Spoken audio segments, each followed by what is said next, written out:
നമ്മൾ പേജ് 70 ഒന്ന് നോക്കിക്കോളൂ.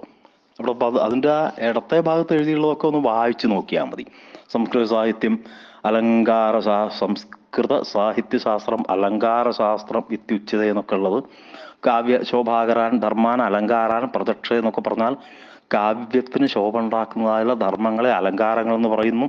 ഇത്യാചാര്യ ദണ്ഡിനോ വചനാനുസാരേണ എന്ന കേവലം ശബ്ദാർത്ഥം അലങ്കാരാഹ അപിതു കാവ്യശോഭാകാരിണോ ഗുണരീത്യാദയോപി അലങ്കാരയവ. ഇത് അലങ്കാരങ്ങൾ എന്ന് പറഞ്ഞാൽ അതിനെപ്പറ്റി പൊതുവെ പറയുന്നതാണ്. വളരെ ഇതൊന്നും പരീക്ഷയിൽ ചോദിക്കാൻ മുതൽ, എന്നാൽ നമുക്കത് വായിച്ച് മനസ്സിലാക്കിയാൽ ഉപകാരമാണ്. ഇങ്ങനെ ആലങ്കാരികന്മാർ കുറേ പേരുണ്ട് എന്നെല്ലാം പറഞ്ഞിട്ടാണ്. മറ്റേ രസാലങ്കാരങ്ങൾ അനവധി പദ്ധതികളുണ്ട് എന്നൊക്കെ പറയും. ഓരോ ആചാര്യന്മാരുടെ പേരും ഉദ്ഭടൻ, രുദ്രൻ, രാജശേഖരൻ, രുയ്യകൻ, ജയദേവൻ, ഇങ്ങനെ അനവധി ആൾക്കാരുണ്ട്, കാളിദാസൻ വരെ. അപ്പം കാളിദാസ പ്രഭൃതയ കവയ അഭി സ്വസ്വ കാവ്യേഷു അലങ്കാരാണാം സാന്നിധ്യേന ഭാഷാം കാവ്യമണ്ഡലം ച സമലങ്കുർവന്ത അലങ്കുർവന്ത. അപ്പോൾ എല്ലാ കാളിദാസാദികളൊക്കെ ഇങ്ങനെ അലങ്കാരാദികളൊക്കെ നല്ലോണം ഉപയോഗിച്ചിട്ട് കാവ്യങ്ങൾ കൂടുതൽ ഭംഗി ആക്കിയിട്ടുണ്ട് എന്നർത്ഥം. ഇപ്പോൾ ആലങ്കാരികന്മാരെന്ന് പറയുന്ന ആൾക്കാരൊക്കെ കാലങ്ങൾ ഒരു 6-ാം നൂറ്റാണ്ടിൻ്റെ ശേഷമാണ്. ആദ്യത്തെ ആചാര്യൻ ഭാമഹനാണ്. അല്ല, മറ്റേ ഭാമഹന് ശേഷമാണ് ദണ്ഡി എല്ലാവരും വരുന്നത്. അപ്പോൾ 6-ാം നൂറ്റാണ്ട് മുതലാണ്, BC അല്ല, AD 6-ാം നൂറ്റാണ്ട്. ഈ 6-ാം നൂറ്റാണ്ടൊക്കെ ആയപ്പോഴൊക്കെയാണ് ഇതിനെപ്പറ്റി ഇങ്ങനെ കണ്ട എല്ലാവരും ഇങ്ങനെ കാവ്യം എഴുതി തുടങ്ങി. അപ്പം അതിനൊരു ഒരു ഒരു ഒരു ശാസ്ത്രീയമല്ലാത്ത കാവ്യത്തിനൊന്ന് കടിഞ്ഞാണിടണം എന്നുള്ളതുകൊണ്ടാണ് അലങ്കാര ശാസ്ത്രങ്ങൾ ഡെവലപ്പ് ചെയ്ത് വന്നിട്ടുള്ളത്. അത് ഇതിനെ വേദങ്ങളിലൊക്കെ അതിൻ്റെ ഒരു സൂചന കാണാം. അലങ്കാരങ്ങൾ, ഈ എല്ലാ വിഷയങ്ങളും ഇതൊക്കെ പുരാണങ്ങളിലും വേദങ്ങളിലും ഒക്കെ ചർച്ച ചെയ്യുന്ന വിഷയങ്ങളാണ്. ഇതെല്ലാ ശാസ്ത്രത്തിലും ഉണ്ട്. ഇംഗ്ലീഷിലൊക്കെ ഉണ്ടല്ലോ, മെറ്റാഫർ, സിമിലി എന്നൊക്കെ പറഞ്ഞു ഇങ്ങനെ ധാരാളം അലങ്കാരങ്ങൾ എന്ന് പറഞ്ഞാൽ കാവ്യത്തിന് ശോഭയുണ്ടാക്കുന്ന സാധനങ്ങളാണ്. കാവ്യശോഭാകരാൻ ധർമാൻ അലങ്കാരാൻ പ്രചക്ഷത എന്ന് പറഞ്ഞു ആദ്യം. അപ്പോൾ നമ്മൾ ഈ പുസ്തകം അപ്പയ്യ ദീക്ഷിതർ എന്ന് പറഞ്ഞുള്ള മറ്റേ കുവലയാനന്ദം എന്നാണ് പുസ്തകത്തിൻ്റെ പേര്. കുവലയാനന്ദം എന്ന് പറഞ്ഞാൽ, കുവലയം എന്ന് പറഞ്ഞാൽ ഭൂവലയത്തിൽ ഭൂമിയിൽ മുഴുവൻ മറ്റേ ആനന്ദം നൽകുക എന്നുള്ളതാണ് പുസ്തകത്തിൻ്റെ പേര്. അപ്പം അലങ്കാര സംബന്ധമായിട്ടുള്ള ഗ്രന്ഥമാണ്. ഇതിൽ ധാരാളം അലങ്കാരങ്ങളുണ്ട്. നമുക്ക് പഠിക്കാനുള്ള കുറച്ച് അലങ്കാരങ്ങൾ മാത്രമേ ഉള്ളൂ, കുറച്ച് സാധനങ്ങളേ ഉള്ളൂ. അതൊന്ന് ശ്രദ്ധിച്ച് മനസ്സിലാക്കിയാലേ, അത് ഞാൻ ആദ്യം നിന്ന് സൂചിപ്പിച്ച പോലെ, അത് കേട്ട് മനസ്സിലാക്കി കഴിഞ്ഞാൽ എളുപ്പമാണ്. പക്ഷേ എന്നാൽ ഓർമ്മ വെച്ച് പരീക്ഷയ്ക്ക് എഴുതാനൊക്കെ നല്ല വിഷമമാണ്. എന്നാലും ശ്രദ്ധിച്ചോ, 70-ാം പേജിലേക്ക് വരികയാണ്. ഉപമ എന്ന് പറഞ്ഞാൽ അലങ്കാരമാണ്. ഈ ഉപമ എന്ന് പറഞ്ഞാൽ ഒരൊറ്റ വാക്ക് തന്നെ പെട്ടെന്ന് പറഞ്ഞാൽ, ഉപ എന്ന് പറഞ്ഞാൽ സമീപത്തുള്ള ആൾ, ഉപപ്രധാനമന്ത്രി, ഉപാധ്യക്ഷൻ എന്നൊക്കെ പറഞ്ഞാൽ ഉപസമീപേ എന്ന് പറഞ്ഞിട്ടുണ്ട് പാണിനി. അപ്പോൾ ഉപ എന്ന് പറഞ്ഞാൽ അതിൻ്റെ അടുത്ത് എന്നർത്ഥം. ഉപപരിശോധകൻ, ഉപ എന്ന് പറഞ്ഞാൽ അടുത്ത്. ഉപന്യാസം എന്ന് പറഞ്ഞാൽ നമ്മൾ ഒരു സാധനത്തിൻ്റെ, ഒരു വസ്തുവിനെ പറ്റി പറയാൻ പറഞ്ഞാൽ നമ്മൾ എഴുതിയ സാധനങ്ങളൊക്കെ കൂടി എടുത്തിട്ട് അതിൻ്റെ അടുത്ത് കൊണ്ട് വെക്കുകയാണ്. നമ്മൾ കളക്ട് ചെയ്ത എല്ലാ സാധനങ്ങളും കൂടി ആ സാധനത്തിനെ പറ്റിയിട്ട് പറഞ്ഞിട്ട് അവിടെ കൊണ്ടുവന്ന് സമർപ്പിക്കുകയാണ്. തെങ്ങിനെ പറ്റിയുള്ളൊരു ഉപന്യാസമാണെങ്കിൽ തെങ്ങിനെ പറ്റിയിട്ട് എഴുതിയിട്ട് അത് അവസാനം തെങ്ങിനോട് ചേർത്ത് കൊണ്ടുവന്ന് വെക്കുകയാണ്. ന്യാസം എന്ന് പറഞ്ഞാൽ ന്യസിക്കുക എന്ന് പറഞ്ഞാൽ അത് അവിടെ വെക്കുക. അപ്പൊ നോക്കിക്കോളൂ. അപ്പൊ ഈ ഉപമ എന്നുള്ളതിന്റെ അർത്ഥം അടുത്ത് കൊണ്ടുപോയി വെച്ചിട്ട് മാതി, പ്ലസ് മാതി, മാനെ, മാനേ എന്നർത്ഥം. എന്ന് മാത്രം പറഞ്ഞാൽ, എന്ന് പറഞ്ഞാൽ രണ്ടർത്ഥമുണ്ട്. ഒന്ന് അരുത്, നിഷാദ എന്ന് പറയുമ്പോൾ അവിടെ അരുത് കാട്ടാള എന്നർത്ഥമാണ്. എന്ന് പറഞ്ഞാൽ അരുത്. പിന്നീട് മാം എന്ന് പറയുന്നിടത്ത് സംസ്കൃതത്തിൽ ചില സ്ഥലത്ത് എന്നാണ് പറയാ. അസത്തോ അവിടെ എന്ന് പറഞ്ഞാൽ മാം എന്നുള്ള അർത്ഥമാണ്. 2 രൂപങ്ങൾ ഉണ്ടാവും ചില സമയത്ത്. അപ്പോൾ ഇവിടെ ശബ്ദത്തിന് 2 അർത്ഥം പ്രസിദ്ധമായിട്ട്, ഒന്ന് പാടില്ല എന്നുള്ള അർത്ഥം പിന്നെ മാങ്ങ്, മാങ്ങ മാന എന്നുള്ളതിൻ്റെ ആ മാ എന്നുള്ളത് എടുക്കും. അപ്പോൾ സമീപത്ത് കൊണ്ടുപോയിട്ട് അളക്കുന്നു, മാനം ചെയ്യുന്നു, അളക്കുന്നു എന്നർത്ഥം. എന്തിനെ? ഇപ്പോ നമ്മളെ മലയാളത്തിലുള്ള ഉദാഹരണമല്ലേ, മന്നവേന്ദ്ര വിളങ്ങുന്നു ചന്ദ്രനെ പോലെ നിൻ മുഖം. മന്നവേന്ദ്രന്റെ രാജാവിന്റെ മുഖം എടുത്തു കൊണ്ടുപോയിട്ട് ചന്ദ്രന്റെ അടുത്ത് വെക്കാം. ചന്ദ്രനെയും രാജാവിനെയും കൂടി താരതമ്യം ചെയ്യാം. തരം ഏത് തമം ഏത് ഒരേപോലെ അല്ലേ നോക്കുകയാണ്. ചന്ദ്രനോ മന്നവേന്ദ്ര എന്ന് വിളിച്ചിട്ട് പറയാം, രാജാവിന്റെ മുഖം ചന്ദ്രനെ പോലെ ശോഭിക്കുന്നു എന്ന് പറയുന്ന ആ പച്ച മലയാളത്തില് ഇതാണ് ഇനിയിപ്പോ ഇങ്ങനെ പറഞ്ഞു വരികയാണ്. മന്നവേന്ദ്ര വിളങ്ങുന്നു ചന്ദ്രനെ പോലെ നിൻ മുഖം എന്ന് പറഞ്ഞല്ലേ ആ 4 വാക്കില് മന്നവേന്ദ്ര എന്നുള്ളത് രാജാവിനെ സംബോധന ചെയ്യുന്നു, വിളങ്ങുന്നു എന്ന് പറഞ്ഞാൽ ശോഭിക്കുന്നു. അവിടെ ആ പോയിന്റ് ശ്രദ്ധിച്ചോളൂ. ശോഭിക്കുന്നു എന്ന് പറഞ്ഞാൽ ഈ ശോഭ രാജാവിനുണ്ട്, അതേപോലെ ചന്ദ്രനുണ്ട്. അപ്പൊ രണ്ടിലും കൂടിയുള്ള സമാന ധർമ്മമാണ്. അപ്പൊ ഇത് സാധാരണ ധർമ്മം ആണ്.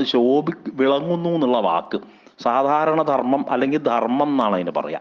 ഇത് വളരെ അലങ്കാര ശാസ്ത്രത്തിൽ മുഴുവൻ ധർമ്മം, ഉപമയിൽ പ്രത്യേകിച്ചും സാധാരണ ധർമ്മം. ഇനി അതിനെ പറ്റിയിട്ടൊക്കെയാണ് പറയാൻ പോകുന്നത്. അപ്പോ ചന്ദ്രനെ പോലെ ഈ പറഞ്ഞു വിളങ്ങുന്നു എന്നുള്ളത് ഓക്കെ. ചന്ദ്രനെ പോലെ, ചന്ദ്രനെ എന്ന് പറഞ്ഞാൽ ചന്ദ്രൻ അത് ഉപമാന വസ്തു. അപ്പൊ രാജാവിന്റെ മുഖം എന്ന് പറഞ്ഞാൽ അത് ഉപമേയം. എന്തിനെയാണോ സാദൃശ്യപ്പെടുത്തുന്നത് അത് ഉപമേയ വസ്തു എന്നാണ് പറയുക. ഉപമിക്കപ്പെടുന്ന വസ്തു രാജാവിന്റെ മുഖം. പിന്നെ ചന്ദ്രനാണ് ഉപമാനം. ചന്ദ്രനെ പോലെ, ആ പോലെ എന്ന് പറഞ്ഞുള്ള സാധനമാണ് ഉപമാവാചകം.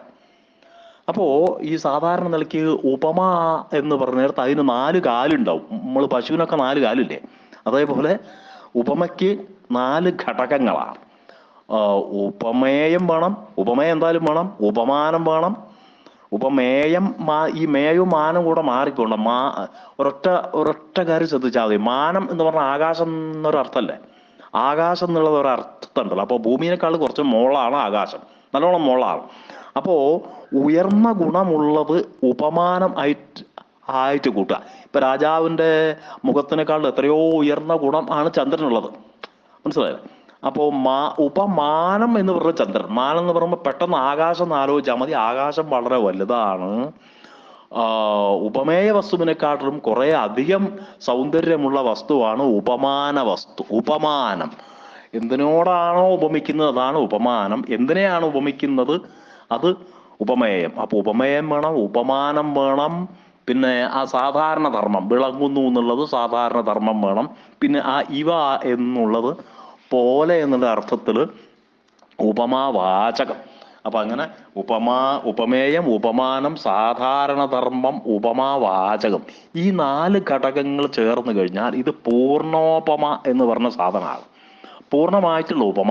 പൂർണ്ണോപമ എന്ന് പറയാൻ കാരണം ലുപ്തോപമ വേറുണ്ട്. 8 തരമുള്ള ലുപ്തോപമങ്ങൾ ഇനി കാണിക്കും. 8 പ്രകാരത്തിൽ വരുന്ന കുവലയാനന്ദം എന്ന് പറഞ്ഞുള്ള ഗ്രന്ഥത്തിൽ 8 തരത്തിലുള്ള ലുപ്ത ഉപമകൾ, ലോപിച്ചു പോകുന്ന ഉപമകൾ. ഈ 4 ഘടകങ്ങൾ പറഞ്ഞ ഏതെങ്കിലും ചില ഘടകങ്ങൾ ഇല്ലെങ്കിലും ഉപമയ്ക്ക് കോട്ടൊന്നും വരുന്നില്ല, കോട്ടം ഇല്ല. ഉപമ തന്നെയാണ്, പക്ഷെ പൂർണ്ണമായിട്ടുള്ള 4 ഘടകങ്ങളുള്ള ഉപമയല്ല എന്ന് മാത്രമേ ഉള്ളൂ. അപ്പൊ നമ്മൾ നോക്കിക്കോളൂ, ആ ശ്ലോകത്തിന്റെ അർത്ഥം നോക്കിയാൽ മതി. ഉപമ എത്ര സാദൃശ്യലക്ഷ്മീരുല്ലസതിദ്വയോ ഹംസീവ കൃഷ്ണതയെ കീർത്തി സ്വർഗംഗാം അവഗാഹതയെ എന്നാണ് അതിൻ്റെ ലക്ഷണം. ഉദാഹരണം എന്ന് പറയും. ലക്ഷണമാണ് മുകളിലത്തെ വരി. ഉപമാ എത്ര സാദൃശ്യലക്ഷ്മീരുല്ലസതി ദ്വയോഹോ എന്ന ലക്ഷണം. അതിൻ്റെ ഉദാഹരണമാണ് ഹംസീവ കൃഷ്ണതയെ കീർത്തി സ്വർഗംഗാം അവഗാഹതയെ. ഈ ശ്ലോകത്തിലേക്ക് വന്നാൽ ഉപമ എത്ര, യാതൊരു സ്ഥലത്താണ് ഉപമ ഉണ്ടാവുന്നത് എന്ന് വെച്ചാൽ ഉപമ അല്ലെങ്കിൽ എത്ര എന്ന് തുടങ്ങിക്കോളൂ. എത്ര യാതൊരു യസ്മിൻ കാവ്യേ, യാതൊരു കാവ്യത്തിൽ, ഏതൊരു കാവ്യത്തിൽ ദ്വയോഹോ സാദൃശ്യലക്ഷ്മി ഉല്ലസതി, രണ്ട് സാധനങ്ങൾക്ക്, ദ്വയോഹോ വസ്തുനോഹോ 2 വസ്തുക്കൾക്ക് സാദൃശ്യലക്ഷ്മി, സാദൃശ്യം സദൃശത്തിന്റെ ഭാവം. ലക്ഷ്മി എന്ന് പറഞ്ഞാൽ സമ്പത്ത്, ഏറ്റവും അധികം ഉയർന്ന് ശോഭിക്കുന്നത്. അപ്പോ യാതൊരു കാവ്യത്തിലാണോ രണ്ട് വസ്തുക്കൾക്ക് സാദൃശ്യ സമ്പത്ത് വളരെയധികം പറയുന്നത്, അവിടെ ഉപമ ഉണ്ട് എന്ന് പറയാം. എത്ര ദ്വയോഹോ വസ്തുനോഹോ ഉപമാ യസ്മിൻ കാവ്യേ ദ്വയോഹോ ഉപമാനോപമയോ സാദൃശ്യലക്ഷ്മീ സഹൃദയ ഹൃദയ ആഹ്ലാദി സാദൃശ്യം. അതായത് അത് കേട്ടാൽ സഹൃദയന്മാരുടെ ഹൃദയത്തിന് ഒരു ആഹ്ലാദമുണ്ടാവുന്ന സാദൃശ്യം, സാമ്യത, ഉല്ലസതി എന്ന് പറഞ്ഞാൽ ഉയർന്ന് ശോഭിക്കുന്നത്, സ്പഷ്ടമായിട്ട് പ്രകാശിക്കുന്നത്, അതാണ് ഉപമ എന്ന് പറഞ്ഞിട്ട് അതിൻ്റെ അപ്പൊ രണ്ട് സാധനങ്ങളെ ഒരുമിച്ച് പറഞ്ഞിട്ട് അതിന് സാദൃശ്യ സമ്പത്ത് വളരെയധികം ഉയർന്നിച്ച് സഹൃദയന്മാരുടെ മനസ്സിൽ തോന്നും. അത് പറഞ്ഞാൽ നമുക്ക് മനസ്സിലാവും. അങ്ങനെ ഉണ്ടെങ്കിലാണ് നമുക്ക് അത് കാര്യങ്ങൾ മനസ്സിലാവുന്നത് എന്നർത്ഥം. അപ്പോ ഓക്കെ, ഉദാഹരണത്തിലേക്ക് വന്നോളൂ. ഹംസീവ കൃഷ്ണതേ കീർത്തി സ്വർഗംഗാം അവഗാഹതേ.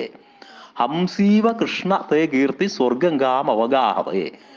ഹേ കൃഷ്ണ, അല്ലയോ കൃഷ്ണ, അവിടുത്തെ കീർത്തി, കൃഷ്ണ തേ കീർത്തി, കൃഷ്ണ അങ്ങയുടെ കീർത്തി, ഹംസീ ഇവ ഒരു അരയന്ന പിടയെ പോലെ, സ്വർഗംഗാം അവഗാഹത ആകാശഗംഗയിൽ ഇറങ്ങി മുങ്ങുന്നു എന്നർത്ഥം.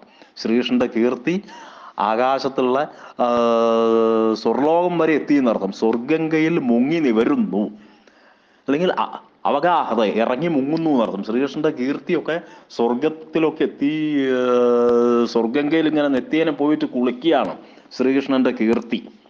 അപ്പോ നോക്കിക്കോളൂ, ഹംസി ഇവ കൃഷ്ണ തേ കീർത്തി സ്വർഗംഗാം അവഗാഹതയെ. ഇവിടെ എന്താന്ന് വെച്ചാൽ ഉപമേയം എന്ന് പറഞ്ഞ സാധനം കൃഷ്ണന്റെ കീർത്തിയാണ്. കീർത്തി ഉപമേയം. പിന്നെയോ കീർത്തിയാണ് ഉപമേയം. അപ്പൊ ഉപമാനം എന്താണ്? ഹംസിയാണ്. ഇവിടെ കൃഷ്ണന്റെ കീർത്തി, ശ്രീകൃഷ്ണന്റെ കീർത്തിയാണ് ഉപമേയം. ഹംസി അരയന്നപ്പിട, ഉപമാനം ഇവ. ഹംസി ഇവ എന്നുള്ളിടത്ത് ഇവ എന്ന് പറഞ്ഞത് സാധാരണ ധർമ്മം. സ്വർഗംഗാവഗാഹനം, സ്വർഗംഗയിൽ ഇറങ്ങി മുങ്ങൽ, അത് അരയന്നപ്പിടയ്ക്കുണ്ട്, പിടയ്ക്കും ഉണ്ട്.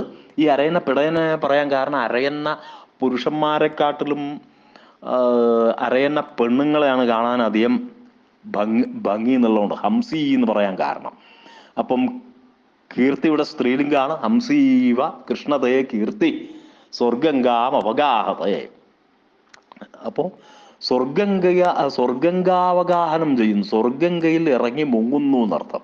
ഹംസി ഇവ ഏതുപോലെ. അപ്പോ ഉപമേയം എന്നുള്ളത് കീർത്തി, ശ്രീകൃഷ്ണന്റെ കീർത്തിയാണ് ഉപമേയം. ഹംസി എന്നുള്ളത് ഉപമാനം, ഇവ എന്നുള്ളത് ഉപമാവാചകം.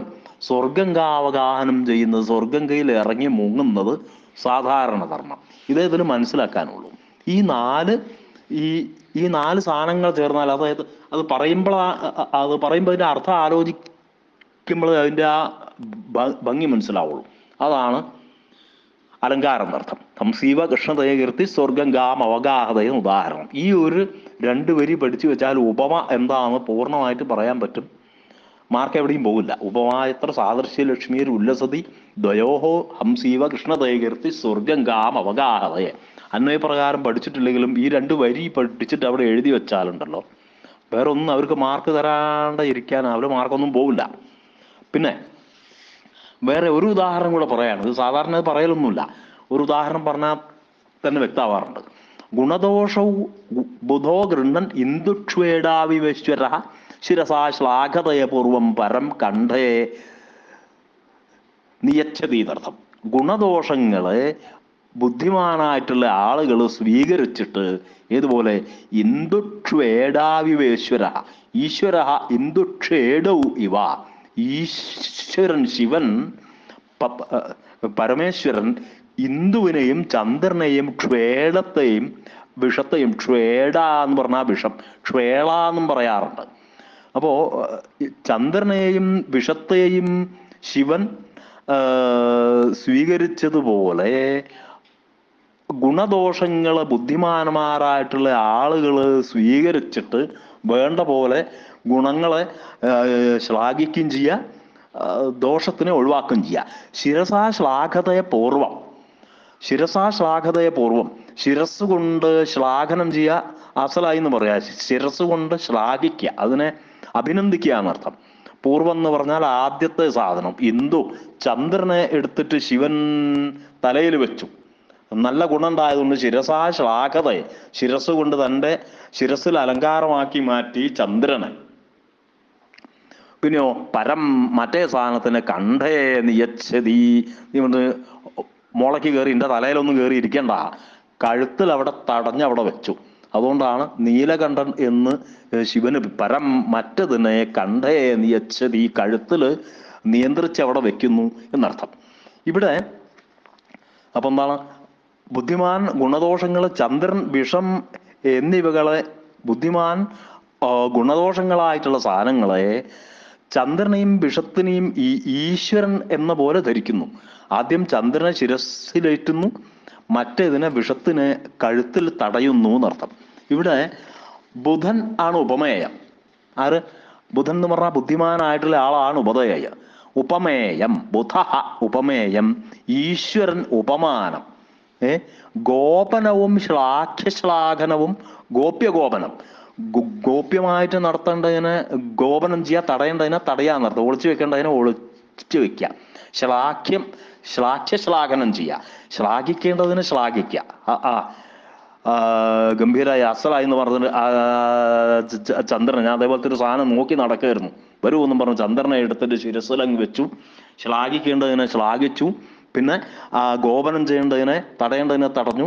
ഇതാണ് സാധാരണ ധർമ്മം. ഗോപ്യഗോപനവും ശ്ലാഘ്യശ്ലാഘനവുമാണ് സാധാരണ ധർമ്മം. ഉപമാവാചകം ഇവ എന്ന് പറഞ്ഞ സാധനം തന്നെ. ഇതാണ് ഈ രണ്ട് ഉദാഹരണങ്ങളാണ്. അപ്പൊ ആദ്യത്തെ ഒരു ഉദാഹരണം പറഞ്ഞു, രണ്ടാമത്തെ ഒരു ഉദാഹരണം പറഞ്ഞു. ഇതാണ് ഉപമ എന്ന് പറഞ്ഞ അലങ്കാരം.